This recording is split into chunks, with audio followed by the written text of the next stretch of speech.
Greetings, Flesh Wound Horror freaks, and welcome to Flesh Wound Horror.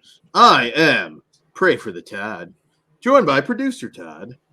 Good evening. Pugs Dread. Namaste. HBFD. And Mike Kruger. Welcome to prime time, bitch. So we are here tonight to talk about Celebrate Todd. Yes. Happy 65th. I wish. Get you that AARP money. Yeah, so everybody wish Todd happy birthday. Happy birthday. Happy birthday, Todd. I can't sing otherwise. It's 40 something. I honestly have to do the math. That's you gotta get a 40. That's all. Well, I plan. Well, if I'm 46, I guess I know how many. I think I'm 46. It's like the hangover. Hangover, right? No. Oh, I need a 6-pack of 40s. Where's that from? Fuck. I don't know. My life in the 90s. 640s was how much I drink a night. Robert Downey Jr. and Zach Galifianakis. That movie, whatever that is called. Dude. There you go. Thank you. It's actually a funny little movie. I like that one. Yeah. When comedies were funny.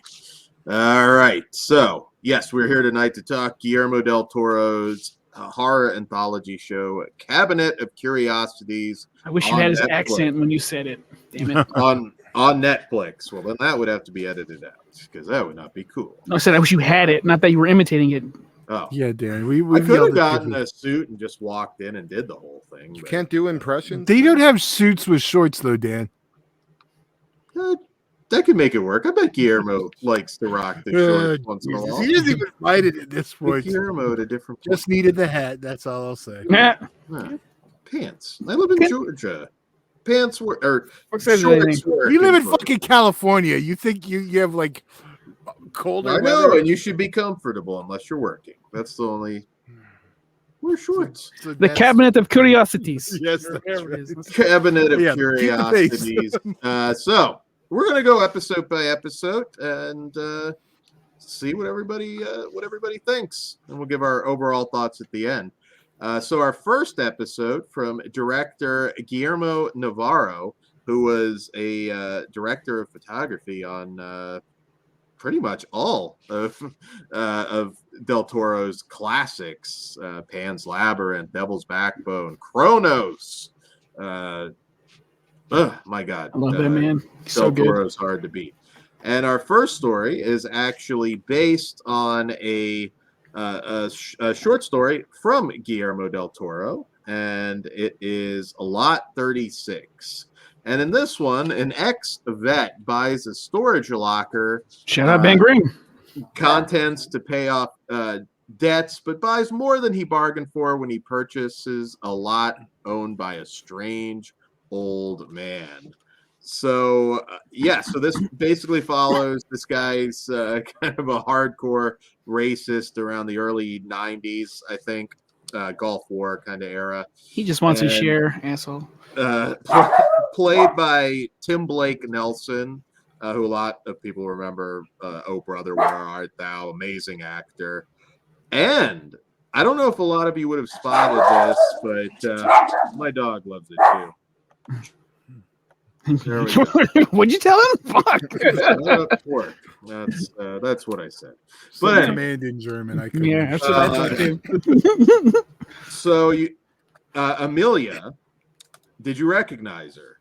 You probably wouldn't have, to be honest, but I didn't recognize her. Very iconic role. Elpida Carrillo, who played Anna in Predator. Yeah. Yes. Shit. 35 years ago. Yeah, 35 years ago. So, thought that was really cool. It was like, I recognize. And then, Kruger, what did you think of Lot 36? I had a great time with it. I always like stories where you're following around a despicable character, and then you get to see him get his comeuppance, and the way the ending played out to where I think he ends up with Amelia's storage unit on accident or something. There's some mix up, and he just refuses to let her have anything back. So at the end, when he's being chased by this tentacle demon thing, and she has the option to let him out of this area, that was really cool that they had that come into play to where, oh, I'm not going to help you. You didn't help me, asshole. And then, it ends at that.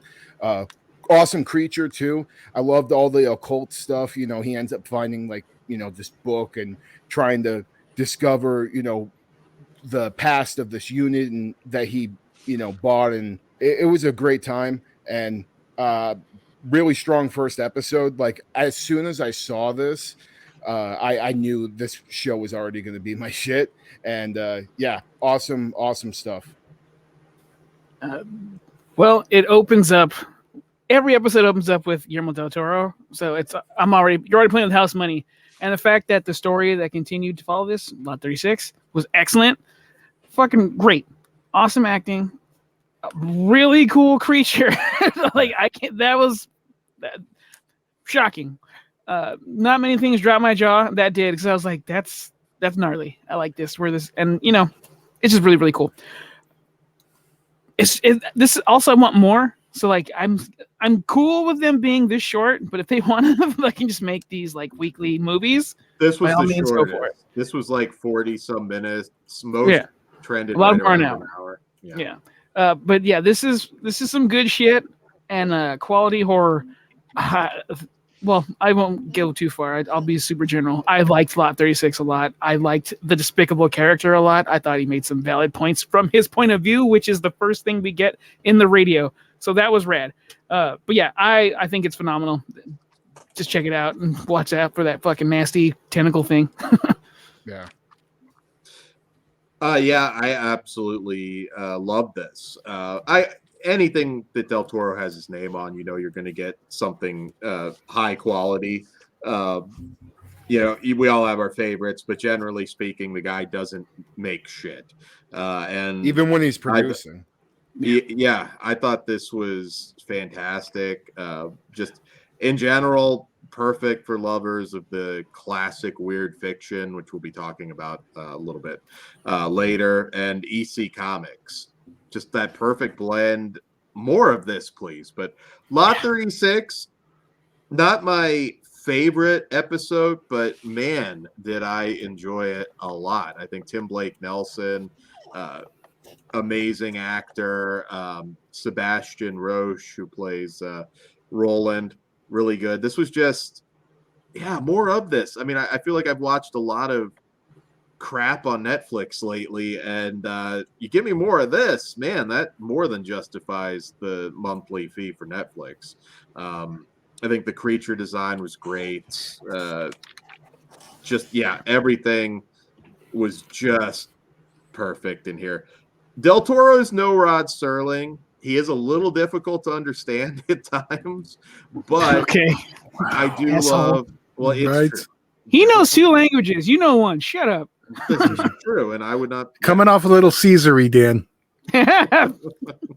But there were a few points where, the subtitles helped, but he doesn't have the personality of Rod Serling. It's hard. I mean, Night Gallery and dude, this is your uncle. This is like a Santa Claus man that you just want to sit on his lap and give him a hug. Tell me all the stories you know, Guillermo, please. I think that'd be a little weird at 36 to do that, but don't judge me. I'll sit on Guillermo del Toro's lap. I love that man. With his permission, of course. You're gonna get a golden ticket. I hope he doesn't woodsman me, but if he does, you know what? He earned it. All right. I guess that's an offer, Guillermo. Slide into Pug's DMs. Yeah, please. Yeah. Great episode. Perfect sort of morality tale. Todd, what did you think of Lot 36? Perfect episode out the gate to set the tone. It felt very Creepshow TV series ish. Yeah. Which I think I won't say that about all the episodes, but this one really did. It was a great start. I really like this episode, and Tim Blake Nelson is pretty awesome. And I always think of a brother we're out there when I see him. But he kills in this. This is a great episode. Great start. Yeah, absolutely. I guess we can go ahead and rate this one. What say you, Kruger? I am a 4.5 out of 5. I loved it a lot. I am also a 4.5 out of 5. All right. Yeah. I like this one a lot, but I am a 3.5. Well, I guess I liked it the most. I'm a 5 on this one. Damn. Nice. Nice. Anna.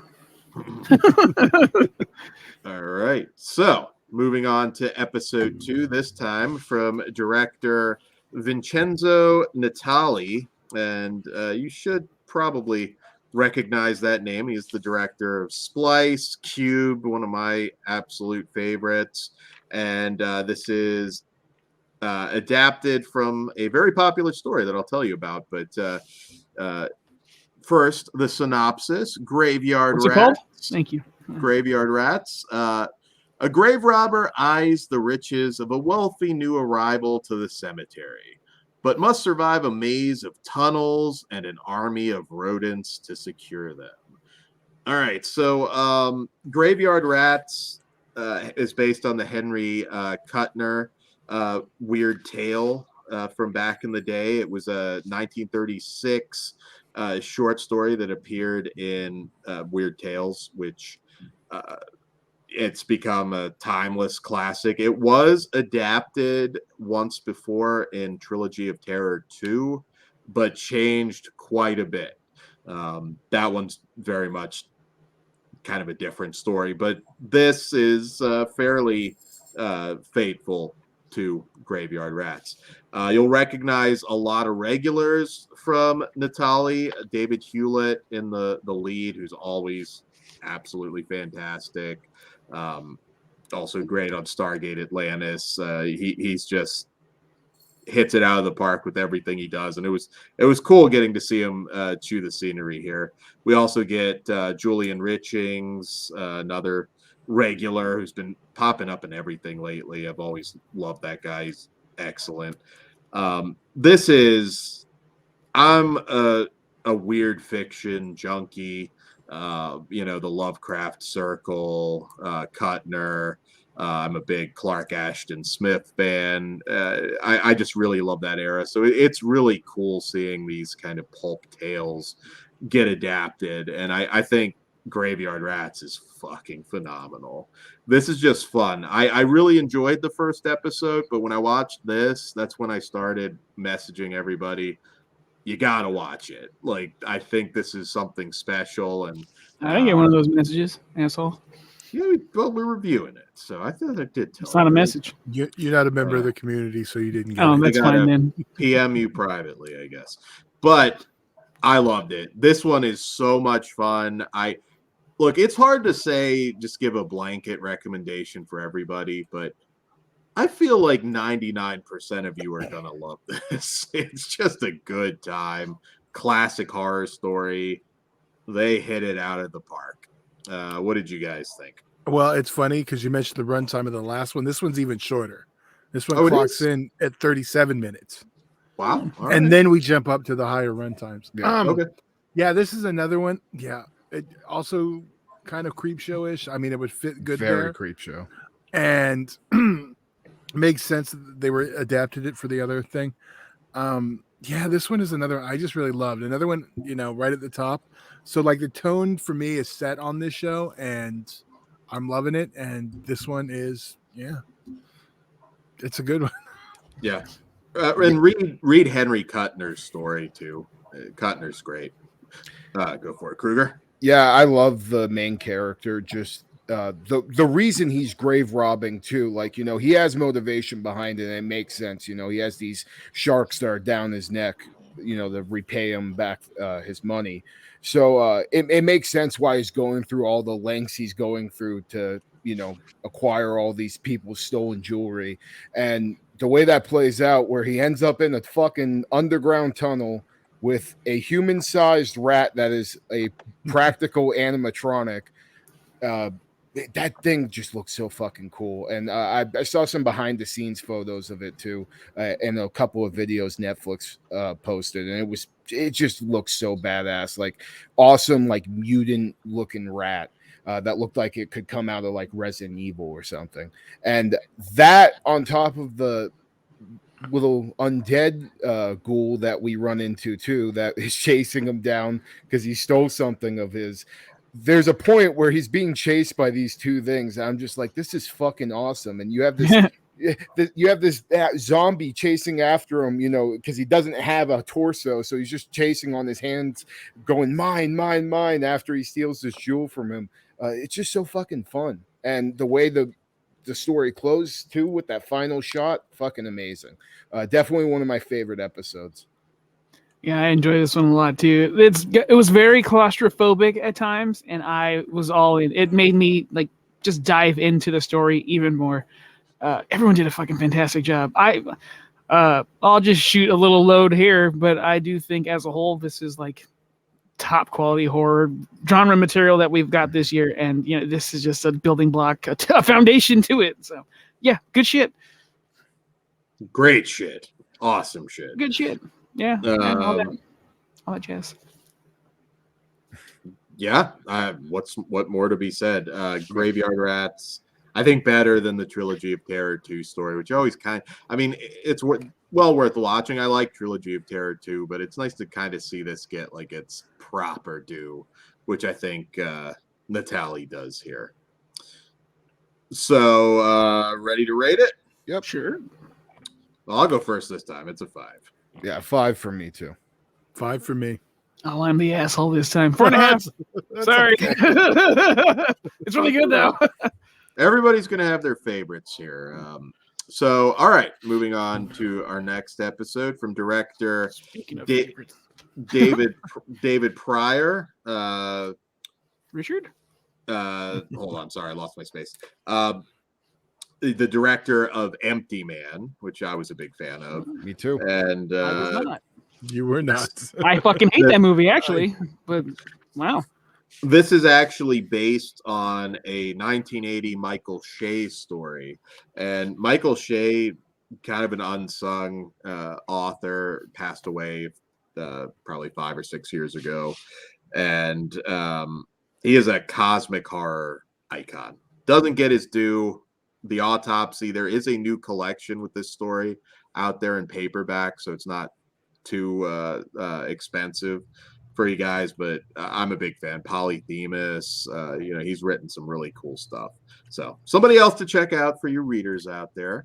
But The Autopsy. So this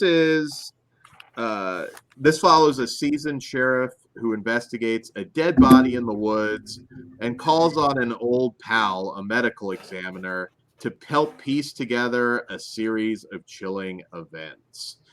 So this is very faithful to that story from what I remember. It's been years since I've read it. I do recall the lead, who's played by F. Murray Abraham here, legendary F. Murray Abraham, was, I think, a little bit younger in the story. But other than that, this one, at least I remember the ending being very much the same. And this one is fucking awesome. What an ending. Once again, chilling, just different at this point. I know, and one thing, by the way, not to rewind, apparently, and I didn't check this, but apparently you have the option to watch Graveyard Rats in black and white, which I didn't realize. I don't know if that's for any of these other episodes, but I believe it's just Graveyard Rats. But back to The Autopsy.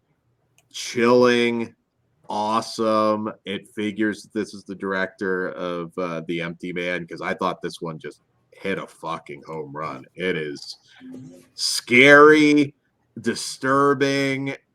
I loved it, and it's a great adaptation. Wow.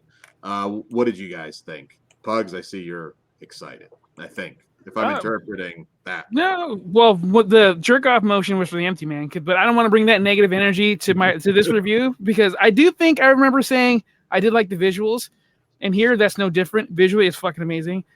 This is a story that I fucking love. This is what I expect from Empty Man from now on, from this guy, because there was something there, and this is what I want. This is fucking fantastic.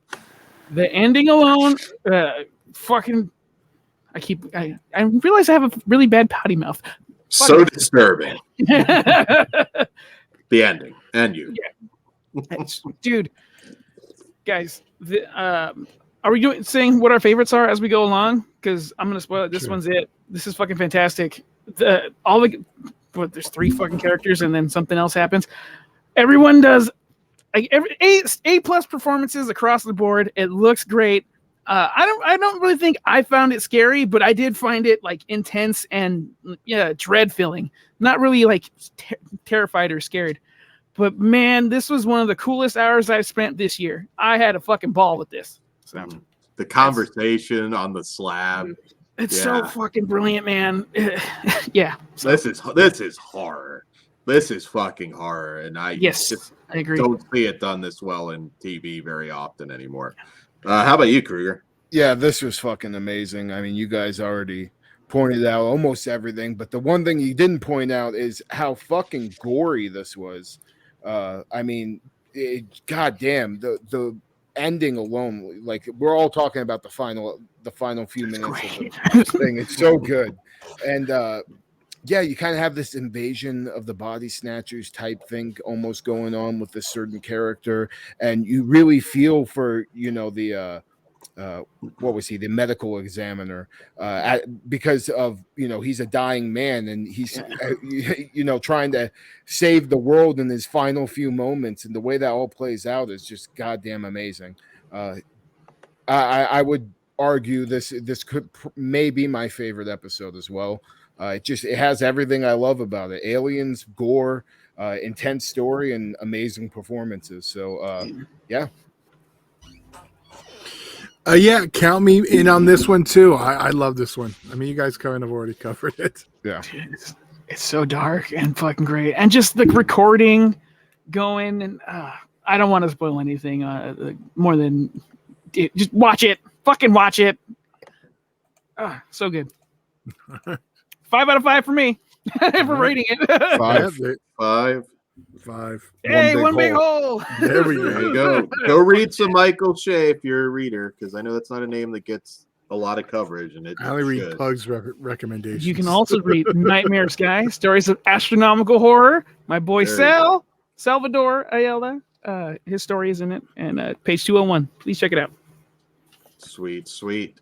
All right, moving on to our next story, which is from director Keith Thomas, who is known for, he just did the last Firestarter, which but he also did the Vigil. So he's 1 and 1. Let's see if he's 2 and 2. So this is Pickman's Model, of course, based on the H.P. Lovecraft story. You skipped one, Dan. Yeah, The Outside's next. Oh, did I get him out of order? Well, my bad. Shit. All right, my bad. No worries. Oh, that's interesting. You want to do Pikmin? Since we're here. Well, episode number. Are you going to focus on OCD? Never mind. All right, that's The Outside. The Outside. You just got. That's why I'm an editor, not a director. So, The Outside is from director Ana Lily Amapour, who you'll recognize her name. She's been really kind of like A Girl Walks Home Alone at Night. Really kind of launched her, and I know a lot of people didn't love Bad Batch, but she's still, I think, a director to watch. She's been doing a lot of TV lately, and kind of waiting for that next big movie from her. It is also based on a short story by Emily Carroll.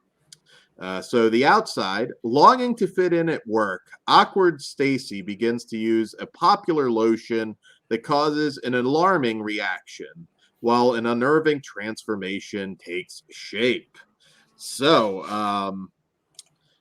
I'm just going to say this.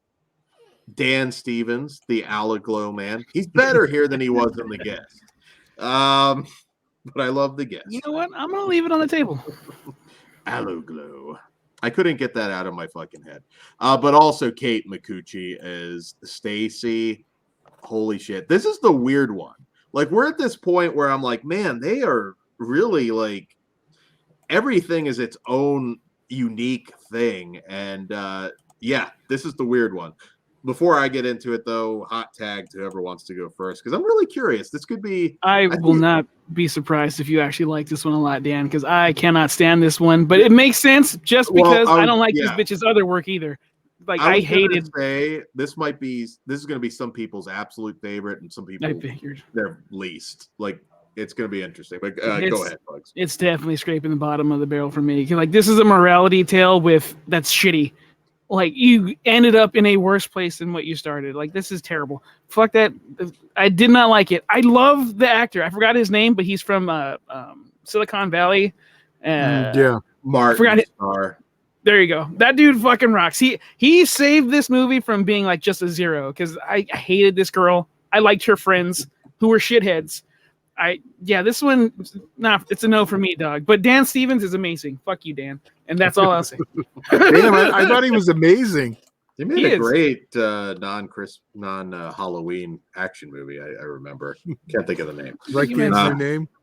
And that makes more sense. Yeah, fuck that cream. What about you, Kruger? Sorry, Dan's fucking goddamn I know. bullshit just threw me off. You were bad to be yelling at him last week. Fair I actually really like this one a lot. I actually felt for Stacy's character. I think if you've ever been the awkward kid in school or just at work or any type of situation, you could definitely like feel for her. And I don't know what it is about just skin stuff. Maybe it's just because, I picked out a bunch of glass out of my skin. And I know that shit hurts. When she was just itching her fucking face over and over, it was giving me like hives because it was like bothering the shit out of me. Also, her husband, just Keith, he was such a good dude. And I felt so fucking bad for him. But I like character studies and these weird descends into madness. And there was also some like slight little classic slasher vibes thrown in there too, especially with her taxidermy obsession and stuff. So I really enjoyed it a lot. Also, she was hot as fuck at the end. God damn. Yeah, Kate Micucci is cute. Yeah, I like her. But it was like the transformation from the beginning of the movie She's to then. Awkward, pretty. I get it, Bugs. She just went from being ugly to just less ugly. For me. I don't care. God, yeah. But she's a good Velma, though, right, Bugs? Yeah. I think she's beautiful. Fuck you, Bugs. Good for you. I'm not saying anyway. The one thing that was kind of weird though, the Dan Stevens thing. What other movie had a similar premise to like what his character was doing, where like it was like some infomercial person? Further instructions? Is that where you're going? Maybe there was no guy in the Wait Further Instructions. It was just this white old screen. It reminded me of something else, and I was wondering if you guys knew what the hell it was. He just looked very evangelical to me, and just maybe Righteous Gemstones. I don't know. Yeah, but Dan, go ahead. Did you like this one a lot? I loved it. Now again, very very different. That's the only reason why you liked it. It takes place. It's like its own. Halloween Ends disagrees with that statement, there, Bucks. Yeah, well, that's a different piece of shit. But this one, we all fucking hated that. Todd, even you were. Todd likes it. No. My yes, and my point of that was that it did something different. So that doesn't mean you should automatically like it. Because if we actually go back in history, it would have gotten a 5. The things that do something different are generally the things that are hated. Yeah, well, this one I'm kind of curious. I actually see a lot of people liking. I think this will be more in the like column. Weigh in the chat. I'm very curious. You don't need to. Where this one ranks for you, but it is actually, I think I said a short story, but it's actually a web comic. So I'm gonna have to check that out because I'm kind of curious to see what that looks like. It takes place in its own weird universe. Like we have bank tellers, but I do have a question. Are all these stories in the same universe? That's never like fully clear, huh? I don't think so. Okay. All right. I don't know what I mean. They really haven't made a definitive like saying though, right? I mean, yeah, but I think it's just like every kind of like Creep Show. They don't really tie together. Okay. But see, I feel like Creep Show is in its own universe. But then if you go to something like Masters of Horrors, I don't think they are. But like there's also the cosmic horror vibe and I get what you're saying. Okay. Go ahead, Dan. I'm sorry. So this one, like I said, it's very. I don't want to call it the comedy episode, but I guess you could call it the eccentric comedy episode. It's very what the fuck. I don't think the husband is exactly realistic. I thought his reactions to some of her madness were funny. It's very he's chill. Just from Fargo, dude. Yeah, very, that's how they do it over there. Very chill dude that probably needed to, set her straight He a deserved little better. bit earlier. Wow, deserve better. Dan, did you just say that? Well, if your face is fucking falling off, like Alright. you need to say, set her hey, straight. That's what I heard. I don't think Dan has the balls to do that, but go for it. You mean So, Dan and- has the good sense not to do that? shut the fuck up, Todd. Either way, Go ahead. Dan's doing. Who I was was defending just you? fucking putting him. I was I don't fucking even protecting remember him. where I was protecting him. Then what does he do? Fucking. Hey. So, fuck anyways, off, eyes, Dan, you're right. the sort of warm the shit up. we'll dude. just call it creature effects. That's not exactly accurate, but yeah, very like gross, very what the fuck. The taxidermy comes into play. Mm-hmm. I just love this one. I was like, holy shit, this is Kate Micucci is known for comedy. I know Garfunkel and Oates, they do the songs, the funny songs. She's a voice actor too, right? Yeah, Velma on Scooby-Doo, Big Bang Theory. I know she was Clayface and the Lego Batman. Yeah, she's Oh, I didn't realize that. Right she's on. always funny, always fantastic. Not really. This you get a peek at something even more that I think she's capable of as an actress. It very weird, very awkward. I loved the last shot, which maybe might go on a little bit too long for some people. But Reminded me of Pearl. yeah, it's like a perfect sort of cap off to the story. And yeah, man, I couldn't really rank these in all honesty, just because they are all. I mean, there's some similarities. In fact, I know they grouped them in twos. Like you had Lovecraft Night or whatever they called it through Netflix. But this is fantastic. It's good. You're gonna love it. You're gonna hate it. I don't know where you'll fall, but if you like really weird, awkward, eccentric horror, I think they slayed this one. I loved it. All right. I'm with Dan. I did like this one too. I don't think I loved it as much as him, not on the chin, but I did really have a good time with it. So it is different. It does kind of feel a little out of place, but yeah, actually, I brought up Creepshow a couple times earlier. This feels like it'd be more at home with the Masters of Horror. Oh yeah, for sure. And that's a good thing because I love those. And yeah, this one is another one I really did like. I mean, I think Pugs has a casting problem. So No, that's not just the main problem. I don't like the director either. So okay, Have to be a supermodel for Pugs. God damn it. be a lot better.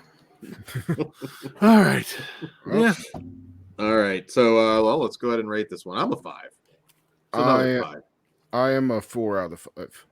I am a 1.5 out of 5. I did not like this at all. Jeez. It would have been a 0 if Homeboy wasn't in it. I'm also 4 out of 5. All right, that is The Outside. Moving on to Pickman's Model, which I jumped the gun on, from director Keith Thomas. Once again, Firestarter remake, The Vigil, which I think we all like The Vigil, if memory serves, and of course based on the H.P. Lovecraft story.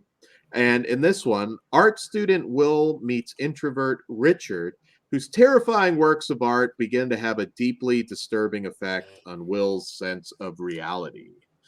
So we get Crispin Glover in this one, which is always a treat, playing Richard Upton Pickman. Hot tag, whoever wants to go. Go for a career. Yeah, this was fucking awesome. I absolutely love this episode. The one thing I really liked about the story is how we see the main character, William, through like 2 different time periods too. So like these paintings, they're haunting him. And then eventually, he gets away from that. He lives his whole life and, he's got kids now and they come back. And then we watch his descent into madness from there.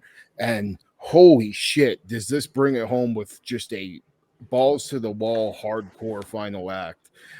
First off, amazing creature effect that we got towards the end. That was all practical. It was actually like a miniature puppet, and it looks so fucking cool. That's the one thing I have to put over about this show is the amount. The amount of fucking creature effects they have in this thing that are all practical. I mean, it's amazing. I mean, obviously there's some CGI mixed in there, but there is an animatronic behind all of that, and it looks amazing. And yeah, just the ending, it had my jaw drop. A certain scene involving an oven that we may talk about later in spoilers. Holy goddamn shit. Wasn't expecting that. And yeah, this is another home run for me. I love this, and this is definitely one of my favorites. Cool. I agree. Good. This was was a weird look. Go for right? it. I was going to say something bad. Go for it. Now I'm thinking bad thoughts. But this was neck and neck for me with the Autopsy. I actually really love this one. I love Ben Barnes. I think he's a massive talent. And then when oh my god, his name just escaped me. Thank you. Crispin Glover popped in. I'm like, I'm gonna enjoy the fuck out of this. And I called my shot and I did it. Phenomenal. All the art, super creepy and dark. Loved it. How it intertwines with the story.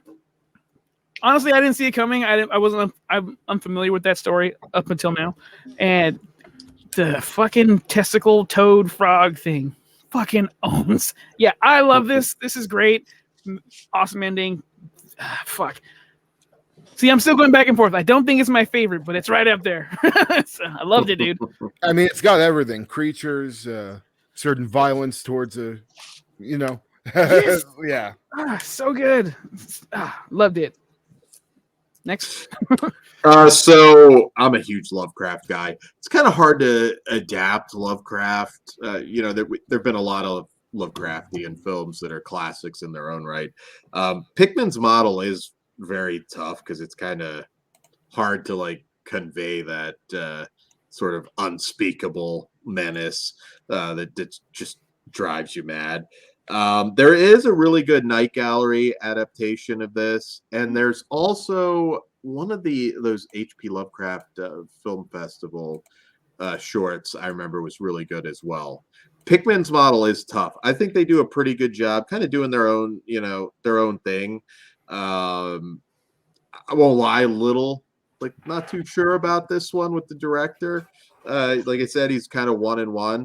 But I did really, really enjoy this. I always take Lovecraft adaptations. Like I'm not going to compare it to the story because that's just it's hard to difficult. Get it, very hard to get it. He's probably one of the most difficult. His writing style alone is just fucking. Yeah, I mean, it's kind of difficult to even understand what you're reading half of the fucking time. So. It's worth the journey, but yeah, no, and a lot's up to kind of interpretation. Yeah. So I learned long ago to sort of take them as their own, like just inspired by, and I did. I enjoyed this. I enjoyed this quite a lot. There is a lot of also you'll recognize from other works, Lavinia, Watley. If you Lovecraft fans will remember all that, the Elder Sign, the school they went to. Yes. Miskatonic. Yes, the Elder Sign from you guys I think it's gonna be 50-50 always for like the literature fans, but I loved it. Todd, what about you? Well, I'm on the other side of the spectrum. I didn't love this one. I didn't hate it. I'm kind of in the middle. Like Crispin Glover elevated it to me. But I and the ones came before I liked so much better. So this one kind of, yeah. The accent get you. Oh yeah, actually that was more endearing to me, that horrible accent he was using, because I just love to watch Crispin Glover be Crispin Glover. So he had an accent. I was hoping he'd bust out in his Friday the 13th dance, but it didn't happen. They would have been a 5. I'm telling you that now. But no, it was entertaining. I think if I didn't binge them all together and I was watching them weekly, I think I would have liked this one a lot more. But with all the other ones so close, it was like, yeah, I didn't like that one as much as the others. Yeah, I had watched them as they came out. So okay, so yeah, so it was I two a binged night. all right. Well, Yeah. Dan, did you go? Yeah. All right. Well, then All Dan, right, go ahead so- and rate it. Pikmin's model, I am going to give this one a 3. 5 out of 5 for me. Fucking loved it. 5 out of 5 for me as well. How did me and Dan are so close? He seemed to Your like cycle it a synced lot. up. He seemed to like it a lot more. But I'm You so break up to average. makeup. That's all. That's why. I'm a 2.5 on this one. I'm in the middle. All right. Okay. All right. Well, we get another Lovecraft adaptation next. Like I said, they kind of grouped a lot of these in twos for different connections. And this is from director Catherine Hardwicke, and it is Dreams in the Witch House. Speaking of Masters of Horror, that was Stuart Gordon, Masters of Horror. And so Catherine Hardwicke directed the first Twilight movie, which is what she's most known for. She also did a really good movie called 13, which I believe was her first feature. Oh, that movie's awesome. I don't Yeah, know about the other one, but so yeah, she has done some good work, and very well known for maybe not her best work, but Twilight was a big hit. I guarantee you, she loves that movie So- for buying all Yeah, that shit. Solid. So, sorry, did I read the description? No, I No, didn't. not yet. Years after his twin sister's death, a researcher ventures into a dark, mysterious realm with the aid of a special drug determined to bring her back. So this stars Rupert Grint, of Ronald Weasley. of the Harry Potter movies. Yes, we also get a small role from Nia Vardalos, who My Big Fat Greek Wedding. DJ Qualls. This one's got an interesting cast in general. So, Dreams in the Witch House. I thought, again, not going to compare the stories. I think they did a really good job on this one. It'll probably be that episode that might really kind of hit you in the feels. I thought Rupert Grint did a really good job. I've talked a lot about Daniel Radcliffe post Harry Potter, and I've been a fan of some of the movies that some of the decisions he's made as an actor. You should have stuck with the Twilight connection. Why did you not use Robert Pattinson? You left money on the table with that one. Pattinson, Radcliffe. I was getting to it. I like what they did kind of post. Like they made that big money on these monster properties, and then they did weird stuff. Radcliffe with Swiss Army Man, Horns, which is a great Joe Hill adaptation. Best Daniel Radcliffe movie ever is Horns. The dentist room scene had me healed over at Beyond Fest. He's racking up the great movies, and Pattinson, of course. I mean, Twilight then did a bunch of awesome stuff for the Safdie brothers. I think Good Time is amazing. The Rover, which is sort of a post-apocalyptic movie that people should check out. The Rover, Cosmopolis, the Cronenberg film. Yes, work with fucking Batman, the Batman. Yeah. Come on, yeah. Or And the now- Lighthouse. I mean, shit. I think it would make more sense. He's already talking about Twilight. Well, everybody's stuff. heard of the Lighthouse, so but I think Good Time is like that movie where it's like, this is not the fucking Twilight kid anymore. He's really good. I think you could say that with Cronenberg's though.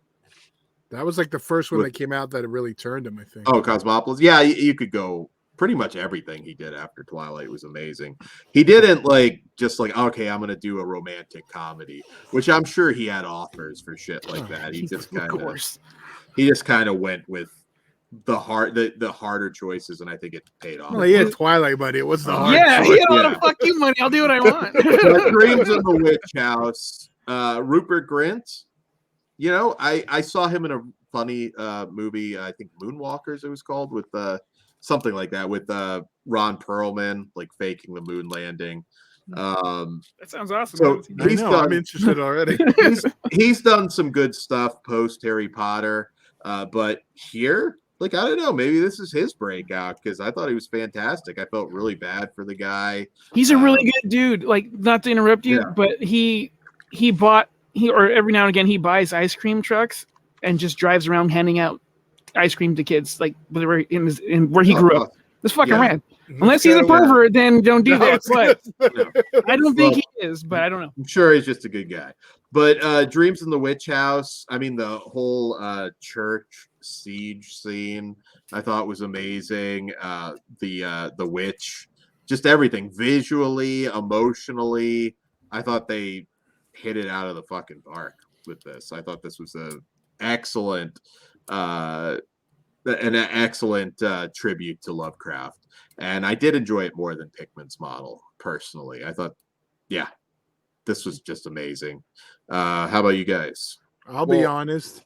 I was a little like, I felt like I was cheating on Stuart Gordon because I would have much rather been watching that version. This guy. I don't know if that's like so stuck in my head. It's like so different, though. It is, though. But it was making me think of the other one. I didn't love this one. Another one I'm kind of in the middle on. But I like the Stuart Gordon one better. I mean, I'm not going to argue there. I do like the Stuart Gordon one better, but I did enjoy this a lot. I mean, you already nailed it. Like Rupert Grint's performance is just fucking amazing, and you feel for him. You know, he wants to bring back or find, you know, be able to contact his dead sister so bad, and he goes through any lengths to get to that, to you know, accomplish that, and that I really felt for him. Also, the witch looked so fucking badass, awesome practical design, and a certain furry friend that we saw in the Stuart Gordon one popped up in here, and I loved his character. His voice and everything about him was awesome anytime he was on screen. And shout out to the alien tribute at the end. God damn, that was fucking rad. Copy paste. This is fucking rad. Ron, do more horror, please. You got it in you, buddy. And this was just too enjoyable. It's really good. The whole rat. and it felt like, you know, really, like, especially towards the end where, you know, they're traveling in between dimensions and stuff, like it just all looked good. Like the production value on this, like it felt big. I think that's with all of these, to be honest with you. I mean, they look visually so pleasing, and all the sets and everything's just awesome. Cool. All right, let's rate it. Yeah. All right. 5. I am a 4 out of 5. I am also a 4 out of 5. And I'm a 3 out of 5. Okay. Sweet. Notice most of these are fucking super high. All right. This. All right. So our next episode is The Viewing from director Panos Cosmatos, the director of Mandy. And in this one, a wealthy recluse hosts 4 accomplished guests at his stylish mansion for a once-in-a-lifetime experience, but their intrigue soon turns to terror. Kruger, one of your favorites, so go for it. Yeah, I mean, Panos Cosmatos hasn't done anything in a while. I know he does have another movie coming out pretty soon, but I've been very, very eager to just see what this man was going to do next. Beyond the Black Rainbow is amazing. Mandy's one of my favorite films of all time. Probably my favorite, like, modern film, to be honest with you. And this had a very, very high bar to hit. I had extreme high expectations, and goddamn, did this hit it out of the fucking park. The cast alone, I think all the characters and just everybody was just so well done. Peter Weller at playing Lionel, his character had some of the greatest one-liners I have heard in a very, very long time. This is a very dialogue-heavy, movie, but then, I mean, it pays off in the fucking end with some awesome effects, awesome creature stuff, people's faces melting off, just awesome things that Panos has done in his past movies.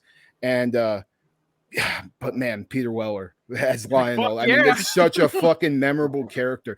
That line where he's like, "I've seen things that would make you shit your brain, Kimosabi." That is, at that point, I was like, I already fucking love this. Also, that cinematography, that weird yellowish orange neon color that Panos is playing with throughout this, fucking amazing. I love this. It's hard to pick either this or Autopsy as my favorite episode, but man, this was awesome. Everything I expected and more. And also that Steve, I think his name's Steve Agee, or I don't know how to say his last name. Reminded me of the bigger dude that was, the bigger partier guy. He definitely reminded me of a young John Goodman also, which was pretty rad. Cosmo from Peacemaker. Yeah. Oh, really? Okay. Yeah. I fucking love him in that too. I mean, he's fantastic in that. Yeah. Peter Weller doing the most evil version of Terry Silver is fucking cool. People don't get that. It's a Karate Kid, Cobra Kai reference. Let him take over the part. He was fucking awesome. I don't like Eric Andre normally. Every now and again, he's all right. I was going to wonder if that was going to affect you on this one. Like, no, you already have one. Okay. He was, he nailed it. I forgot the book writer, that guy from Peacemaker. He fucking rocked. The Asian chick ruled. Yeah, everyone here brought their fucking A game. Charlene Yee. Yeah. And fucking Cosmatos Panos, he just shot the shit out of this with. Dude, honestly, if he doesn't direct a movie again, I will be fucking mad. But he needs to do more DP work, and I want him to do a fucking Resident Evil because I think he would fucking knock that shit out of the park. Especially with a certain scene that we got in this. That wide shot, shot at the end, dude. And then the creature effects, the suit, I just wanted Peter Weller to put on his RoboCop thing and just start fighting. And it may or may not be possible. This is so impressive. I think it's better than Mandy. I think it's better than Black Rainbow. This fucking rules. I loved it so fucking much. It's great. Mandatory viewing. Dan?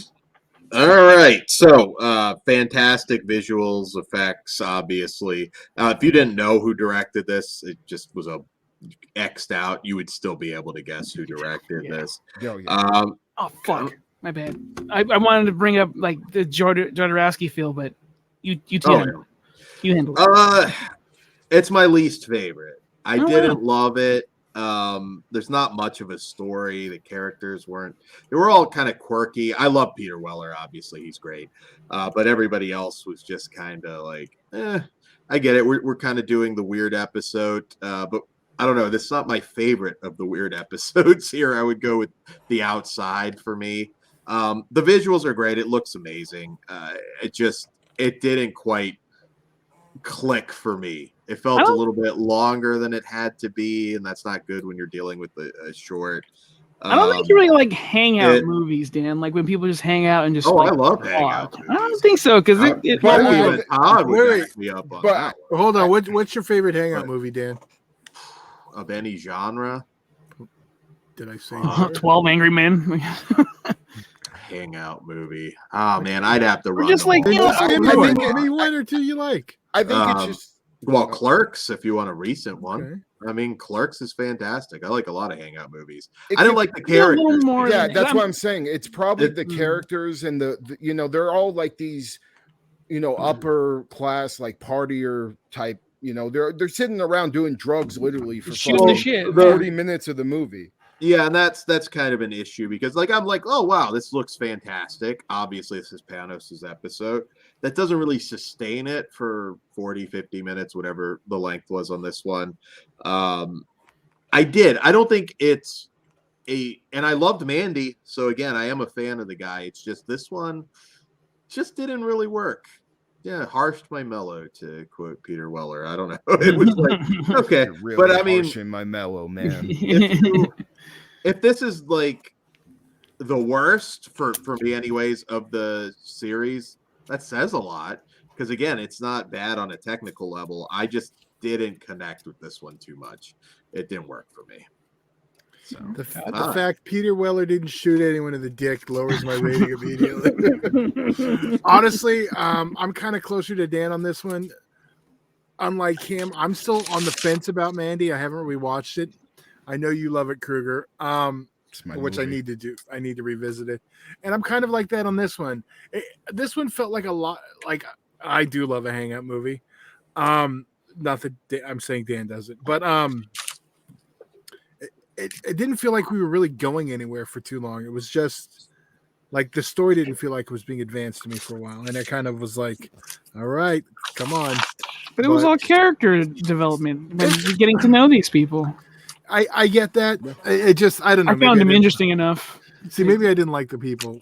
Yeah, I would definitely be sitting there doing space cocaine with these motherfuckers. I would just Peter Weller just tell me what you and fucking Guillermo can talk to me all fucking day. All right, well, on that, what are we gonna rate it then? I mean, easy 5 out of 5 for me. 5 out of 5 for me as well. Dan, I'm a 2. I'm a 2.5. Okay. All right. On to our last episode, which is from director Jennifer Kent, who, of course, is known for The Babadook and also stars Essie Davis, who starred in The Babadook. And in this one, The Murmuring, we follow, mourning a major loss, ornithologists, Nancy and Edgar, flock to a secluded home to study birds. But the house's history reveals heartbreak and horror. This is also based on a short story by Guillermo del Toro. So in addition to Essie Davis, we get Andrew Lincoln playing her husband, which I think is a good thing. Like, I kind of want to see him in more non-Walking Dead stuff, and I still like Walking Dead. No bullshit. It took me like 5 minutes. I'm like, I know this motherfucker, and I didn't pay attention to the names. Oh yeah, you dropped off a long time ago. I forgot. So very heavy Shirley Jackson kind of vibe to this one. Very grief-based horror, which is kind of ruled the genre for a while now in many cases, and I loved it. I thought Essie was fantastic. You know, you just wanted to give her a hug. It was really hitting you in the feels. I think, once again, Andrew Lincoln is an amazing actor. I hope it's not a case of like a lot of the Lost cast who kind of had like brief runs, but then most of them all kind of just faded away. They never really fully capitalized on the Lost bump. I hope Andrew Lincoln can, because Andrew Lincoln's just an excellent. Yeah, but what's he done since he's left? That tells you something. Well, he's only on stage stuff, hasn't he? Yeah, he hasn't been gone very long. We're not talking. It's been like 3 seasons, Dan. He's also coming back. So there's. Is he really? Well, spoiler. Yeah, thanks, Dan. Well, you already knew that. That's no, been I didn't. Didn't know that. Well, that's been announced. I didn't know that. So Dan gets to be a dick. He's just like, fuck you. It was announced. This is a great ghost story. I really loved it. I love the visual of it. I don't know if it's within. It might be within. It's different from this, but Stephen Gregory book. I've got a thing for birds and horror for something, but yeah, check that one out. The Cormorant. Different from this, obviously, but I love that book. Yeah, they again a little bit different. I mean, I guess you can make some comparisons to Dreams in the Witch House as far as coping with loss and grief goes, but they went out with a banger, I think, for me on this one. The chemistry between the two actors, the look of the film, it ended perfectly. I thought they might have gone a different direction with the ending, and it kind of surprised me. So, I wouldn't call it a shocker of an ending or anything. Just I thought they might have gone a different tone. I loved it. What did you guys think? I think on a technical level, it looked great, and the acting was great and stuff. But just in general, this type of story isn't the type of horror I enjoy. I actually thought that this was kind of a dud as the last episode. It's my least favorite episode out of all of them. Not to say it's bad or anything. It's it's a good ghost story, but at the same time, I just when you have these amazing, fantastical creatures throughout the whole series, and just everything up until this point felt like it was right in my wheelhouse of what I love about horror, and then this was just something different. I didn't hate it or anything, but I was. What's your favorite ghost story? Are you like a fan or movie, The Haunting, or? It would you would have to give me a minute. I'd have to look at a list just because I don't. Not your thing. Yeah, they're not like I like paranormal movies when you see the demon and shit, or you see like a dead ghost corpse, walking around. What the hell was that one? Terrified. I liked. Ooh, that was really good. I mean, it was really fucking good. Yeah. Yeah, with the little kid ghost. That was cool. So I'd say maybe that one. I'm not really sure, but it just wasn't my thing. I was hoping for something stronger, but again, every other episode was definitely something in my wheelhouse that I loved. So it didn't hurt it too much, and it is an above average story, but at the same time, like I said, not really my thing necessarily. I think the placement of this release affected it for me as well, because I won't say it's a sour bite to end the meal, but I was like, oh, well, that wasn't as awesome as everything else, but for me, it wasn't as shitty as the cream. So it's still cool. What? The cream story, whatever. Lotion story. Okay. Dan's not cream? cream? My own cream. Lotion, cream. Are we on? No. Dan uses lotion to make cream, so it gets. Oh, what the fuck, Todd? Alaglow. No. Everybody yell Alaglow when you nut. That's pretty funny. Seeing the birds circle and stuff, like there's some cool parts, but I just wished I liked it more. I do think Andrew Lincoln fucking knocked it out of the park. I do want to see more from him as well. Yeah. But yeah, it was just my Sunday didn't get a cherry, and it wasn't a sour bite to end the meal, but it was just like, oh well, I hope we get more of this, because this is most of it was fucking awome. Yeah, poor Rick has bad luck with women. I mean, give the poor guy a tuggy or something. God damn. Someone else wasn't banging her the whole time, so yeah, that would have been funny. He just popped in and the ghost. It's like, you can't protect him, Rick. Still don't know if that's his kid. Then also just that better be the season finale. Oh, that was good. You get a flashback. What? Oh, I'm with Pugs. It wasn't a whimper, but it wasn't a bang. It maybe placed in the middle. Maybe if it was spaced out more and I was watching weekly, but yeah, this one just kind of like, yeah, we're done. And it's very disappointing because Guillermo is directly involved with fucking writing it. He got the idea from a trip because the birds carry the spirit and whatever. So I was like, oh, this should be really good, and mediocre. Yeah, fuck it, mediocre. Gregory, you were saying something? I forgot now. Oh, my bad. No. All right, well, let's go ahead and rate it. I loved it. I think it's great. It's just a great ghost story, great quiet horror. I'm a 5. Another 5 for me. I am a 3 out of 5. I am a 2.5 out of 5. I am a 2 out of 5. Okay. Oh, wow. Right on. All right. So look at all of these pretty much upper echelon, closer to the 5. And that's what we're going to figure out now. So what would you give the whole series as a whole? As a whole, yeah, I have to give it a 5. It's one of my favorite things I've watched all fucking year. And it had me tuning in every single night to make sure, as soon as those episodes dropped, I could watch them. And I can't say that really about anything else other than this show when it comes to Netflix, at least. So I do think this is like one of the top things the genre has gotten this year, like as a whole. Like, it's top tier shit. We need more. Please make this annual. Please make this a regular fucking thing. And he's such an awesome host too. Like, just I can listen to that man talk about anything forever. You know what I mean? He had a good talk with Mike Flanagan on Netflix YouTube channel. You should check it out. It's pretty cool. It's just them sitting, drinking coffee. Oh, nice. Yeah. I will check that out. This is, I think, some of the best, if not the best, horror television that this generation has gotten. I really hope people embrace this because it deserves it. And I think as the years roll on, I think this is something we'll look back on. Who knows? I mean, we're one season in, but I would not be shocked with Del Toro involved if we look back on this as another like night gallery. I think it's amazing, and overall 5 all the way. What about you, Todd? I can't give it a 5 just because I didn't think everything was perfect, but I am still a 4 on the overall series.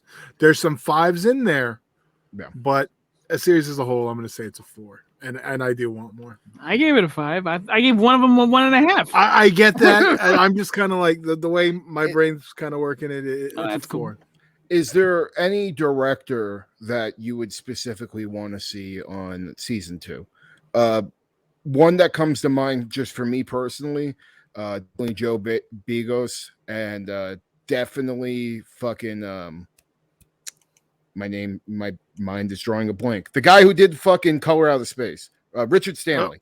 Oh yeah, I know. Dan's figuring cold. Fuck. I mean, Ari Aster. That's what I would do. Little bit, I think. Maybe I don't. It could happen. I wouldn't write. I'm sure he's a fan of Guillermo. If him hits him up, yeah, I'll be there. You want me to bring Eggers? Can you imagine that fucking season? Jesus Christ. So Ty West too. I think he'd be pretty cool. I like to see a story through Guillermo del Toro story told through his eyes. Absolutely. So guys, check it out. Netflix. Oh, hold on. What? Pitt. I want to see them do fucking Cabinet of Curiosities. Which, by the way, going if you haven't gotten the Christmas Cruelty Blu-ray with a lot of great doc footage of us. It's a great doc in general. I'm going to be the only one holding it up next week. Check it out. You can order it now, just in time for Christmas, and you want to grab it because the mail gets kind of weird around this time of year. So, yeah, you never know. So. Pick one up for yourself. They make great stocking stuffers, so buy like 3. Just support the cause. So on that note, patreon.com/fleshwoundfeatures. It all starts at just $1, and you can help support us there. We appreciate it very much. And that's all I've got. Good night, guys. Good evening. Stay sick, motherfuckers.